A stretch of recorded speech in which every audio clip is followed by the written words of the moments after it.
Apa yang ada di pikiran kalian kalau kalian mendengar nama Arab Saudi?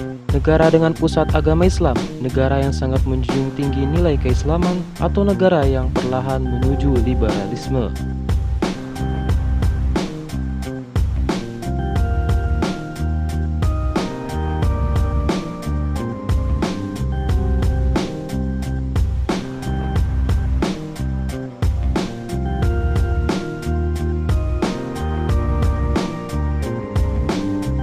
Apa yang terjadi di Saudi? Kenapa begitu banyak hiburan-hiburan yang bersebaran luas, yang bertentangan dengan nilai moral Islam di negara yang menjadikan syariat Islam sebagai dasar hukum negara? Bukankah Saudi adalah negara yang menjadi pusat keagamaan Islam di dunia? Ada sosok yang bertanggung jawab dan berperan atas perubahan struktur sosial di Arab Saudi ini. Orang itu adalah putra mahkota termuda dan pangeran yang terkenal keras dan agresif, yaitu Pangeran Muhammad bin Salman. Muhammad bin Salman, atau lebih dikenal dengan MBS, dikenal sebagai sosok pemimpin yang berkarisma dan ambisi yang luar biasa. Sosok yang mengubah wajah Arab Saudi darinya konservatif menjadi modern ke arah liberal dan lebih terbuka terhadap barat. Sosoknya yang begitu kontroversial membuatnya mempunyai banyak musuh di kalangan konservatif seperti para ulama, tokoh bangsawan, dan para jurnalis. Namun sosoknya yang mengubah Saudi menjadi lebih terbuka ini juga membuatnya disukai oleh kalangan anak muda, terutama perempuan. I couldn't imagine at all feeling this, coming to such a place like 5 years ago here in Riyadh. Yes. Such a thing won't happen. Muhammad bin Salman adalah anak tertua dari pasangan Raja Salman, yaitu ayahnya, dan istri ketiganya yaitu ibunya Fahdah binti Falah bin Sultan. Muhammad bin Salman lahir di Riyadh pada tanggal 31 Agustus 1985. Pada masa kecilnya, Muhammad bin Salman bersekolah di kota Riyadh dan sering mendapat prestasi yang luar biasa. Di masa remajanya, Muhammad bin Salman kemudian melanjutkan pendidikan sarjana di kota Riyadh atau Universitas Saudi dengan jurusan hukum negara, dan lulus sebagai lulusan terbaik pada tahun 2007.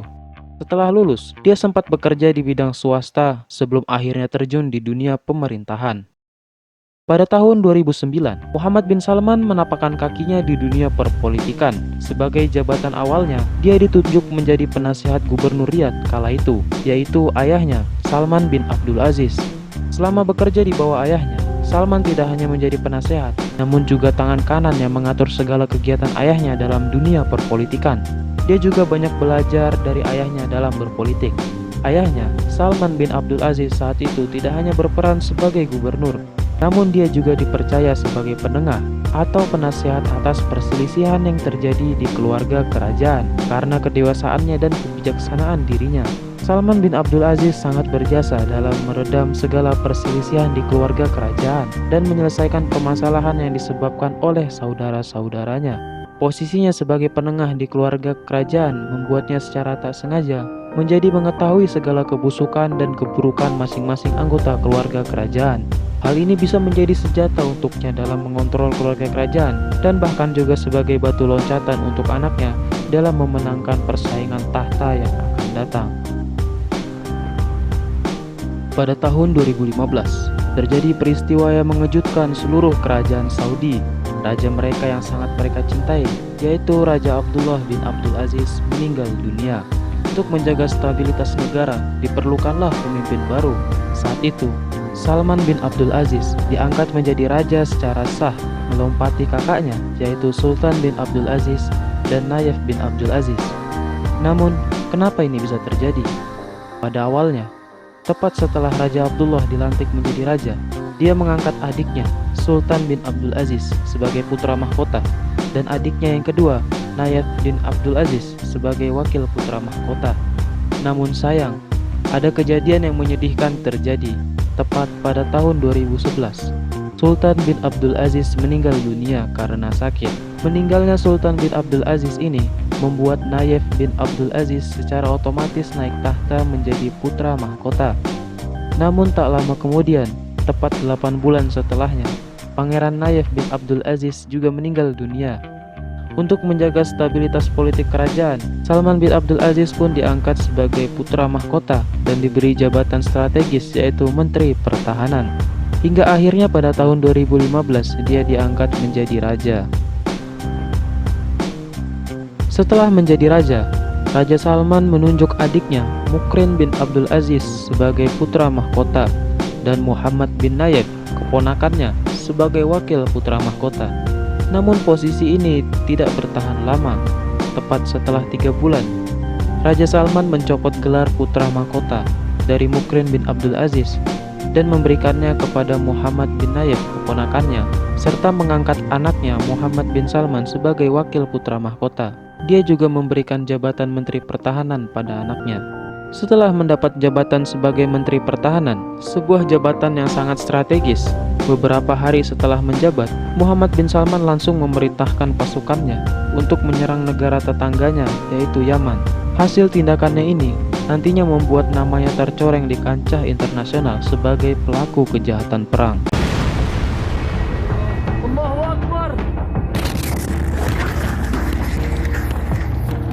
A new offensive to drive out Iranian-backed rebels who seized control of the capital and key military sites.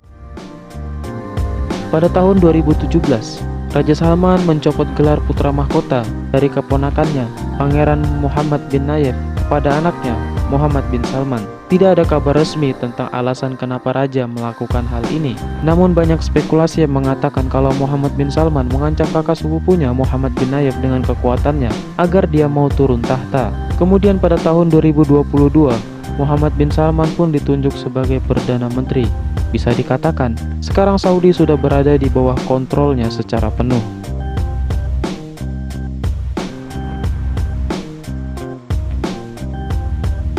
Satu, melakukan pembunuhan pada jurnalis.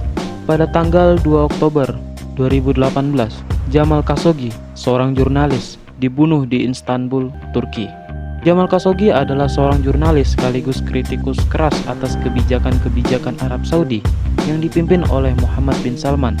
Jamal Khashoggi awalnya bukanlah tipe kritikus pemerintahan, malahan ia adalah orang terdepan yang akan membela semua kebijakan kerajaan dari kritik negara barat, seperti saat kebijakan negara untuk mengintervensi negara Yaman, yang mana perang ini ditentang oleh sebagian besar negara barat dan negara PBB. Namun di sini Jamal Khashoggi membela kebijakan Saudi. I asked him why the rush to war in Yemen was necessary, especially in light of reports of many civilian casualties. If Saudi Arabia waited for Mr. Obama to approve an intervention in Yemen, Yemen would have been gone and lost long time ago. It will be controlled by the Iranians and the Houthis. Namun, sikap Jamal yang pro pemerintah ini berubah setelah penggulingan tahta putra mahkota Muhammad bin Nayef pada tahun 2017. Setelah insiden ini, Jamal Khashoggi mengasingkan dirinya dengan tinggal di luar negeri sebagai perlindungan. Selama itu juga dia sering menggaungkan kritik keras terhadap kediktatoran Pangeran Muhammad bin Salman. Namun setahun setelahnya Jamal Khashoggi dibunuh. Pelaku pembunuhannya pun diketahui adalah orang terdekat Pangeran Muhammad bin Salman. Pembunuhan ini sangat sadis di mana Jamal Khashoggi dimutilasi oleh pelaku. Peristiwa ini sangat menggemparkan dunia saat itu. Mencuat kabar kalau dalam pembunuhan ini adalah Pangeran Muhammad bin Salman. Namun kerajaan saat itu membantah pernyataan itu. I just couldn't believe the fact that they cut him into pieces. 2. Pelucutan tahta putra mahkota dan penangkapan anggota kerajaan. Pada tahun 2017, Raja mencabut tahta putra mahkota dari Muhammad bin Nayef kepada Muhammad bin Salman. Banyak spekulasi yang beredar tentang kebijakan raja saat itu. Namun, spekulasi yang paling populer saat itu adalah adanya kudeta paksa oleh Muhammad bin Salman kepada Muhammad bin Nayef. Setelah menjadi putra mahkota, Muhammad bin Salman memperluas kekuatannya dengan memenjarakan semua oposisi dari keluarga kerajaan dengan melucuti semua kekayaan mereka sebagai dalih pemberantasan korupsi. Berita ini menghebohkan kerajaan Saudi saat itu. Strategi Muhammad bin Salman yang sangat cemerlang dan juga agresif membuat dirinya semakin ditakuti. 3. Kejahatan perang di Yaman. Pada tahun 2015, tepat setelah Muhammad bin Salman terpilih sebagai Menteri Pertahanan Negara, dia mencetuskan perang terhadap Houthi di Yaman. Sebagai dalih mempertahankan negara dari ancaman Houthi yang dianggap sebagai kaki tangan Iran, Arab Saudi percaya jika mereka membiarkan Houthi menyebar ke seluruh Yaman, hal ini akan membahayakan negara Saudi. Untuk itu, Arab Saudi memborbardir negara Yaman. Namun, hal ini berdampak pada rusaknya citra Saudi di muka dunia, terutama Muhammad bin Salman.